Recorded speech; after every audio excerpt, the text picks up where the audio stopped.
우리나라에서 가장 존경하는 위인을 꼽으라면 세종대왕과 더불어서 항상 1위를 다투는 사람이 있습니다.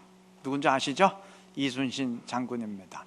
이순신 장군은 세계 최초의 철갑선인 거북선을 만들었고 임진왜란 때 압도적인 전력의 열세에도 불구하고 23전 23승을 거둔 그야말로 민족의 위인입니다. 그런데 아무리 그러한 이순신 장군이라 할지라도 절대 오늘날의 해군 못 이깁니다. 오늘날 아무리 미개한 나라의 해군이라 할지라도 첨단 무기로만 무장하면 거북선 정도는 단숨에 박살 내버릴 수 있습니다. 그들이 이순신 장군보다 더 위대해서가 아니에요. 오늘 이 시대를 사는 시대의 이점 때문입니다. 이순신 장군이 살았던 500년 전에 비해서 오늘날의 전쟁 무기는 그때는 상상할 수 없을 정도로 발전했어요. 제 아무리 이순신 장군이라도 현대 문명의 이기 앞에선 어쩔 수 없습니다. 여러분, 퀴리 부인이라고 들어보셨죠? 이분은 한 번 받기도 힘든 노벨상을 2번이나 받았어요. 처음에는 노벨 물리학상 받았고 8년 뒤에는 노벨 화학상까지 받았어요. 대단하죠? 근데 더 기가 막힌 게 있어요. 이분의 따님께서도 노벨상을 받았답니다. 그러니까 한 집안에 노벨상이 3개예요. 대단하죠? 별로 안 놀라시네. 그러니까 정말 기가 막힌 천재 집안이죠. 근데 아무리 퀴리 부인이 그러한 천재였다 할지라도 오늘날 웬만한 물리학자라면, 학자도 필요하죠. 웬만한 물리학부 학생이라면 퀴리 부인보다 훨씬 더 많이 압니다. 그들이 퀴리 부인보다 더 대단해서가 아니에요. 이유는 동일해요. 퀴리 부인이 노벨상 받던 100년 전에 비해서 세상의 과학이 그때는 상상할 수 없을 정도로 놀랍게 발전했기 때문입니다. 맞아요. 세상은 정말 놀랄 만큼 발전했습니다. 그 때문에 웬만한 그 분야의 전문가라면 세상의 그 어떤 과거의 위인보다도 더 많은 것을 알 수 있고, 그리고 우리 일반 사람들도 예전에는 왕들도 꿈꾸지 못했던 것을 오늘날 누리며 살아갑니다. 수백 년 전에는 나라의 왕이라 할지라도 기껏해야 마차나 가마 탔지 승용차 못 탔어요. 지하철 꿈도 못 꿨을 겁니다. 그 다음에 아무리 왕이라도 사람을 직접 만나야 대화가 가능했지 휴대폰으로 통화한다? 꿈에도 생각 못했을 겁니다. 근데 우리는 그런 거 다 누리며 살아가고 있지 않습니까? 여러분, 시대의 이점을 누리는 것은 이거는 신앙적으로도 마찬가지예요. 영적으로도 마찬가지입니다. 하나님이 창세기 12장에서 아브라함에게 땅의 모든 족속이 너로 인해서 복을 받으리라 약속을 주셨을 때 아브라함은 그 약속이 먼 훗날 하나님이 모든 이방 민족을 그리스도를 통해서 구원하실 것이라는 약속이다, 그거 알았을까요? 전혀 몰랐어요. 꿈에도 생각지 못했어요. 그런데 우리는 그거 압니다. 신약 갈라디아서가 그렇게 해석해 주었기 때문입니다. 즉 우리는 그 약속을 직접 받았던 당사자 아브라함보다도 그 약속의 의미를 더 정확히 압니다. 우리가 아브라함보다 더 영적으로 뛰어나서가 아니죠. 이 시대를 사는 시대의 이점 때문입니다. 마태복음 11장 11절에서 주님은 여자가 낳은 자 중에 세례 요한보다 더 큰 이가 없다고 칭찬하셨습니다. 가장 위대한 사람이라는 말이죠. 그런데 주님은 즉각 이어서 천국에서는 지극히 작은 자라도 저보다 크니라 선포하셨습니다. 왜 그럴까요? 왜 그토록 위대한 세례 요한이 우리보다도 작을까요? 제 아무리 세례 요한이라도 예수님의 십자가 사건을 통한 구원의 완성은 몰랐어요. 우리처럼 신약 성경을 통해서 하나님의 완성된 말씀을 알지는 못했습니다. 아직 그가 살았던 시대가 구약의 율법 시대였기 때문입니다. 뒤집어 말하면 우리는 세례 요한도 몰랐던 완성된 말씀을 아는 사람들입니다. 모세도 몰랐던 사실을, 다윗도 몰랐던 사실을 더 정확히 아는 사람들이에요. 우리가 그러한 성경의 위인보다 더 대단해서가 아니죠. 오늘 이 시대를 사는 시대의 이점 때문입니다. 오늘 여호수아의 첫 부분을 본문으로 읽었는데 1장 1절은 여호와의 종 모세라는 말로 시작합니다. 지난주에 얼핏 말씀드릴 것 같은데, 여러분 구약 시대의 여호와의 종, 하나님의 종이라는 칭호는 이건 절대 아무에게나 붙여지는 칭호가 아닙니다. 구약에서 여호와의 종이라 불린 사람은 딱 세 사람, 모세, 여호수아, 그리고 다윗뿐이에요.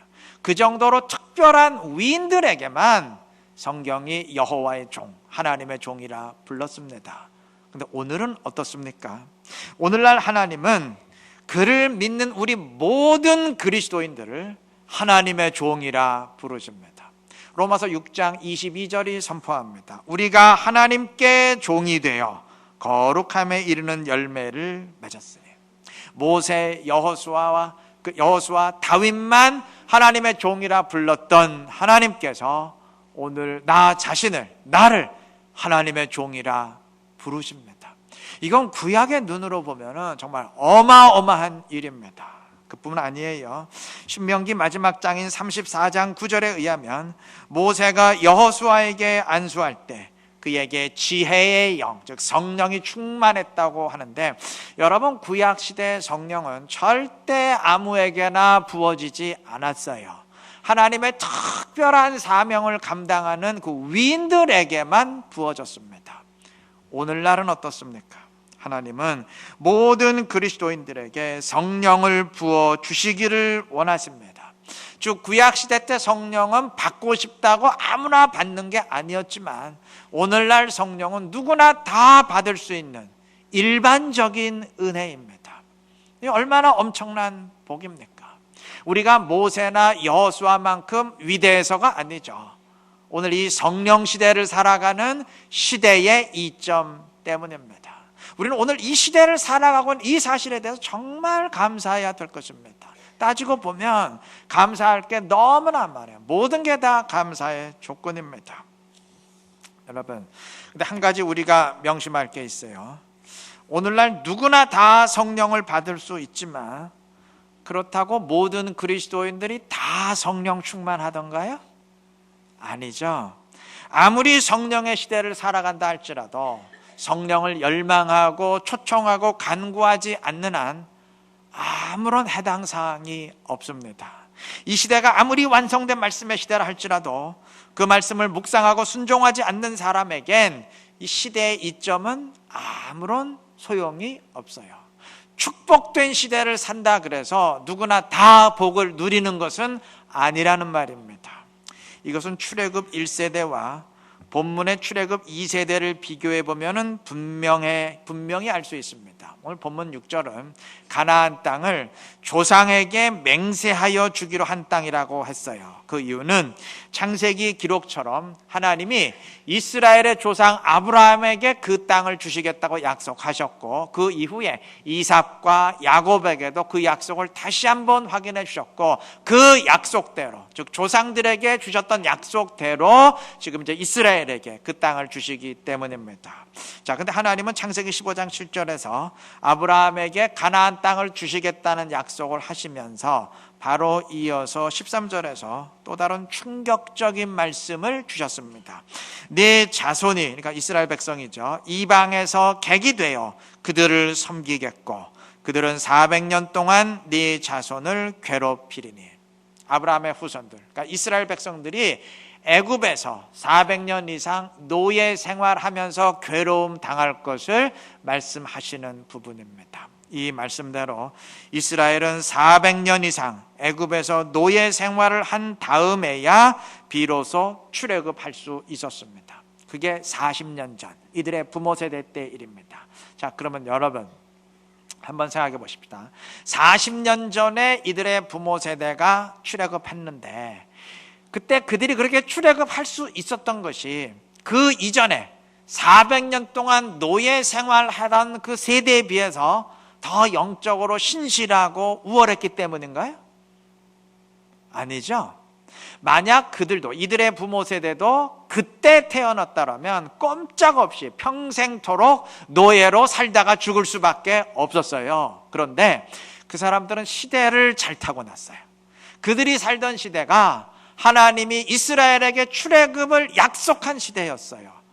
그렇기 때문에 그들이 출애굽해서 가나안을 향할 수 있었던 것입니다. 시대를 잘 만났기 때문이에요. 자, 그런데 문제는 그 다음입니다. 그렇게 시대를 잘 만나서 출애굽했던 그 출애굽 1세대가 젖과 꿀이 흐르는 가나안 땅에 들어갔습니까? 못 들어갔죠. 이들은 가나안 땅 바로 앞에서 우린 저 땅 절대 못 들어간다. 우리는 저 가나안 족속 절대 못 이긴다. 왜 우리를 출애굽시켰느냐? 하나님을 원망하며 반역했고 그 결과 정말 자기들의 말처럼 그 땅에 못 들어가고 광야를 40년 방황하다가 다 인생을 마감했습니다. 반면 이들의 자녀 세대인 그 여호수아 세대의 이스라엘은 어떻습니까? 이들은 여호수아와 함께 믿음으로 요단을 건너서 가나안 땅을 차지하게 되었습니다. 여러분, 더 이상 노예로 살지 아니하고 가나안 땅에 들어갈 수 있는 그 축복의 기회를 받았다는 점에서는 출애굽 1세대나 2세대나 똑같습니다. 차이가 없어요. 다시 말해서 복된 시대를 살면서 시대의 이점을 누릴 수 있는 기회가 주어졌다는 점에선 그들이나 지금의 이스라엘이나 똑같아요. 차이가 없습니다. 그런데 본문의 이스라엘은 그 복을 누린 반면 출애굽 1세대는 그러하지 못했어요. 시대는 잘 만났지만 감사의 조건은 동일하게 주어졌지만 그 복을 믿음으로 누리지 못했기 때문입니다. 오늘 우리 역시 다 마찬가지입니다. 이미 강조한 것처럼 우리 모두는 영적으로 참 복된 시대를 살아가는 사람들입니다. 이 시대의 이점을 누릴 수 있는 영적인 기회가 우리 모두에게 다 주어졌어요. 그러나 그렇다고 해서 누구나 다 그 복을 누리는 것은 아닙니다. 감사의 조건이 주어진 것은 다 동일하지만 누구나 다 그 조건을 누리는 것은 아니라는 말입니다.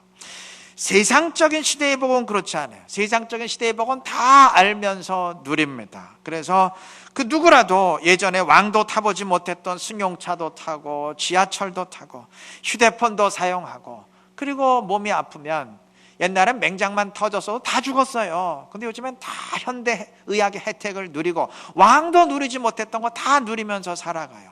근데 그렇게 세상적인 시대의 복은 다 알고 누리면서도 영적인 시대의 복은 깨닫지 못하고 누리지 못하는 경우가 너무나 많습니다. 여러분, 억울한 일 아니겠습니까? 한번 생각해 보세요. 둘 중에 누가 더 억울할 것 같아요? 노예 생활을 하던 시대를 살았기 때문에 가나안에 못 들어간 그 400년 동안 노예 생활하던 사람과 그 땅에 들어갈 수 있는 축복의 기회를 받았음에도 판단을 잘못해서 못 들어간 사람, 누가 더 억울하겠습니까?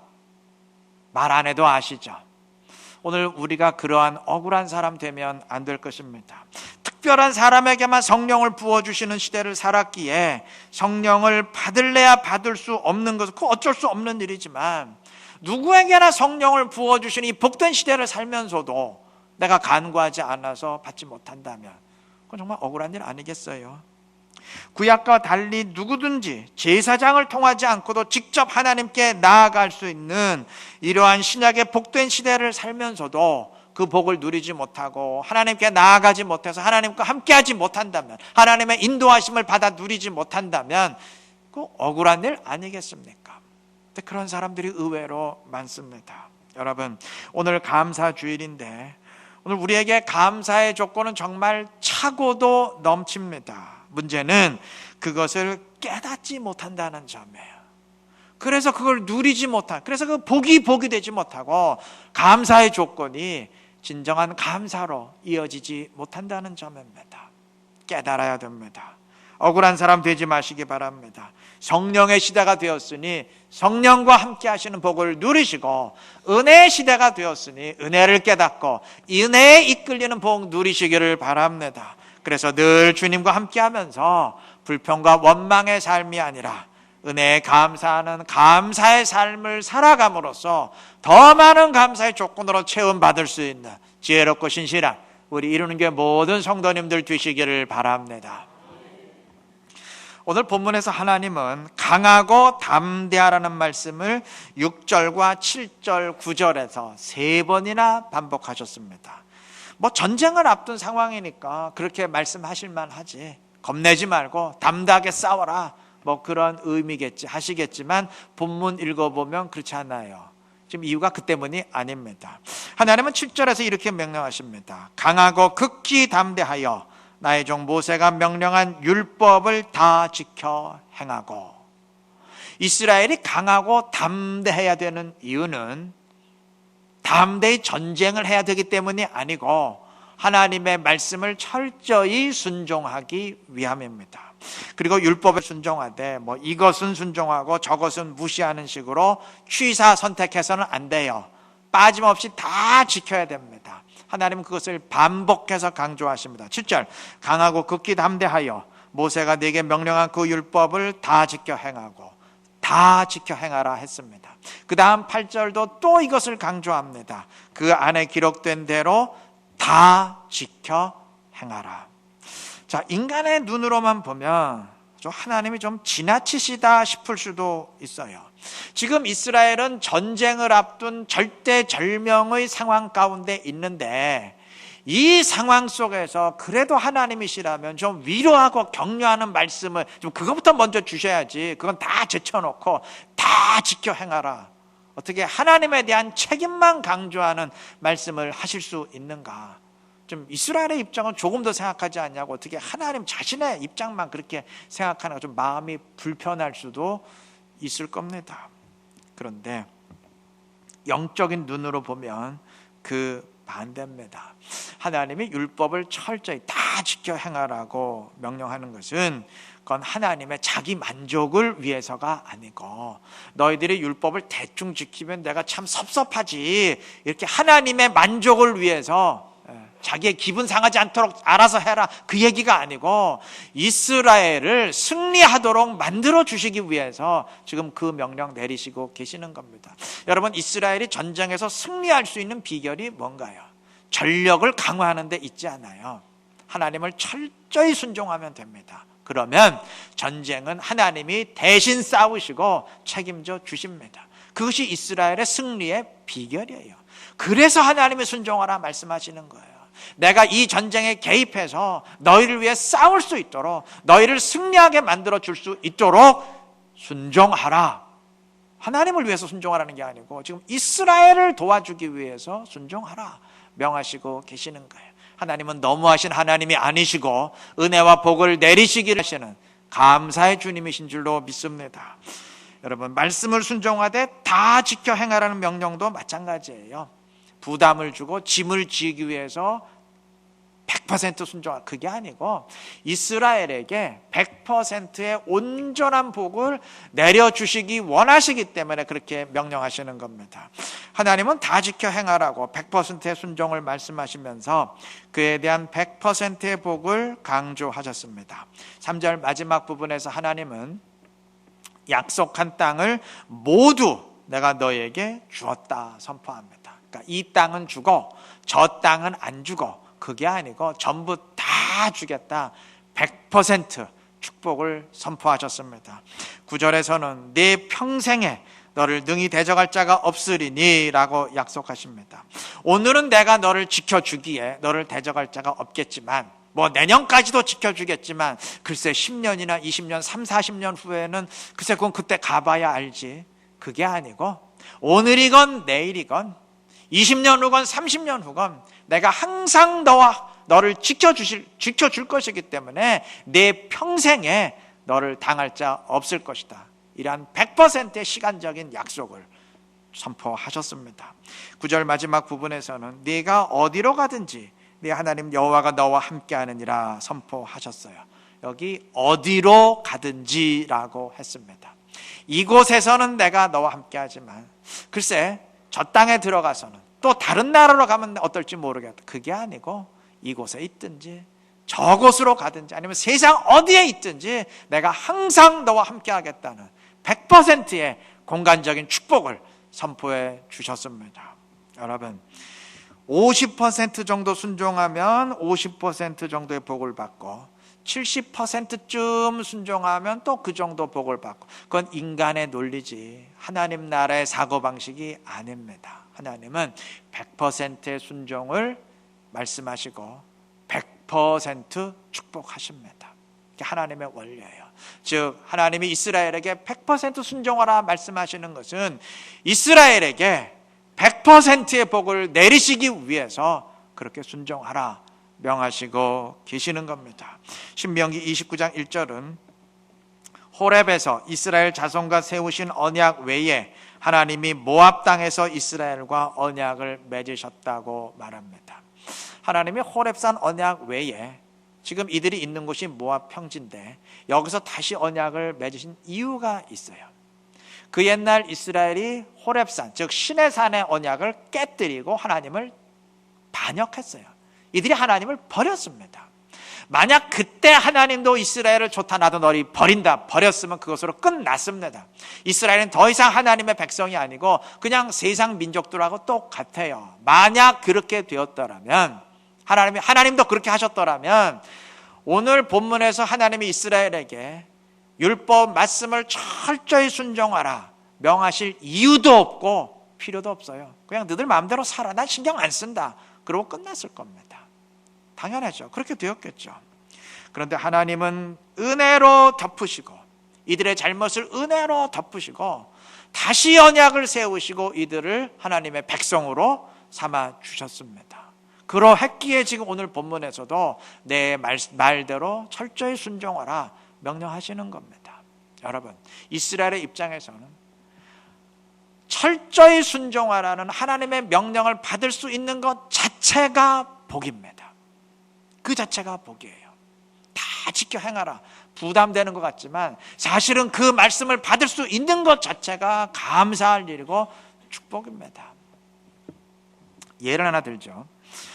올림픽에 출전하는 국가대표 선수들은 올림픽 4년마다 열리잖아요.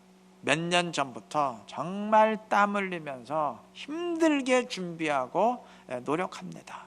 특히 그 가운데 그 권투나 유도나 이런 체급 경기하는 선수들은 체중 때문에 마음대로 먹지도 못해요. 먹지도 못하면 정말 힘들게 준비합니다. 근데 그렇게 힘들여서 땀 흘려 노력했는데도 어떤 선수들은 그냥 초반에 져가지고 탈락하기도 해요. 참 허탈한 일이죠. 자, 근데 그렇게 탈락한 선수들은 더 이상 힘들게 준비하거나 체중 조절한다고 먹을 것도 제대로 못 먹고 그럴 필요 있나요? 없죠. 다 끝났으니까 이제 그냥 편히 쉬어도 돼요. 반면 계속 승승장구해서 결승까지 올라가고 금메달 따는 선수들은 계속 힘들게 준비하면서 노력해야 됩니다. 육체적으로는 참 힘들 수 있어요. 자, 그런데 만약 그렇다고 해서 초반에 탈락하거나 아예 국가대표 선발전부터 떨어져가지고 출전도 못한 선수들이 그 결승까지 올라가는 선수를 보면서 야, 너 참 불쌍하다. 나는 이렇게 편히 쉬면 되는데 너는 먹을 것도 제대로 못 먹고 힘들게 정말 불쌍해. 쟤들 정말 불쌍해 죽겠어. 그럴 수 있나요? 정신 나간 사람이죠. 그 반대죠. 오히려 편히 쉬는 선수들이 힘들게 훈련하는 선수들을 부러워해야죠. 제가 지금 이 얘기 왜 한 줄 아시죠? 여러분, 우리 그리스도인들과 세상 사람들과의 관계가 꼭 이렇습니다. 세상 사람들은 우리처럼 주님의 말씀을 철저히 순종하기 위해서 힘쓰고 애쓰지 않아도 됩니다. 그냥 세상의 사고방식대로 살면 돼요. 오늘 주일이라 그래서 억지로 이 자리에 안 나와도 되고 그냥 어디 놀러 나가도 되고 편하게 살면 돼요. TV 보면 돼요. 말씀의 짐을 질 필요가 없기 때문에 어찌 보면 그들은 육체적으로는 우리보다 훨씬 편할 수 있습니다. 그러나 그렇다 그래서 그러한 사람들, 우리 그리스도인들을 보면서 야, 저 예수 믿는 사람들은 말씀대로 순종한다고 이것도 하고 저것도 하고 이렇게 매여 사니 참 불쌍하다. 야, 우리는 돈 받으면서 회사 다니는데 저 예수 믿는 것들은 쥐들 돈 내면서 교회 다닌대. 아이고 불쌍하다. 그럴 수 있나요? 아니죠. 그 반대입니다. 물론 우리가 그리스도인으로서 말씀대로 순종하는 것이 때로 부담이 되고 힘들 수 있어요. 인정합니다. 맞습니다. 힘들 수 있어요. 그러나 그것이 그 자체가 복이라는 사실을, 그 자체가 감사할 일이라는 사실을 깨달아야 될 것입니다. 우리가 하나님의 백성으로서, 하나님의 자녀로서 말씀대로 철저히 순종하라는 하나님의 명령을 받을 수 있는 것 자체가 어마어마한 복입니다. 정말 감사하고 감사할 일이에요. 따지고 보면 내가 부담되는 일인 줄 알았는데 불평할 만한 일인 줄 알았는데 하나님 뭐 이것도 하라 그러고 저것도 하라고 부담되는 줄 알았는데 알고 보니까 그게 어마어마한 복이에요. 그게 감사의 조건입니다. 여러분 뒤집어 생각해 보면 모든 것이 하나님의 은혜고 모든 것이 감사의 조건임을 믿습니다. 지난주 설교 본문으로 제가 신명기의 마지막 장인 34장 일부를 읽었고 오늘 본문으로는 바로 그 다음 장인 여호수아 1장을 읽었어요. 오늘 추수감사일, 감사주의라 그래서 뭐 감사라는 본문을 특별히 따로 떼내서 읽지 않았습니다. 왜냐하면 그럴 필요가 없기 때문입니다. 여러분 성경 어디를 펼쳐도 우리가 감사하고 또 감사하지 않을 수 없는 하나님의 은혜가 증언되고 있음을 우리는 믿습니다. 때문에 감사주의라고 특별히 다른 법은 택할 필요가 없어요. 어디를 펼쳐도 은혜가 있어요. 따지고 보면 은혜 아닌 게 없습니다. 감사하지 못한다면 감사의 조건이 없는 것이 아니고 내가 지금 깨닫지 못하고 있을 뿐입니다. 은혜는 간구해서 받는 게 아니고 이미 주어진 것을 깨닫는 것입니다. 감사의 조건은 내가 간구해서 따로 받는 것이 아니고 이미 주어진 것을 깨닫는 것임을 믿습니다. 은혜를 깨달으시기를 바랍니다. 모든 것이 하나님의 은혜인데 믿음의 눈으로 그 은혜를 보시기를 바랍니다. 그래서 범사에 감사하면서 더 많은 감사의 조건으로 체험받고 주님을 기쁘게 할 수 있는 지혜롭고 신실한 우리 모두가 되시기를 그리스도의 이름으로 축원합니다.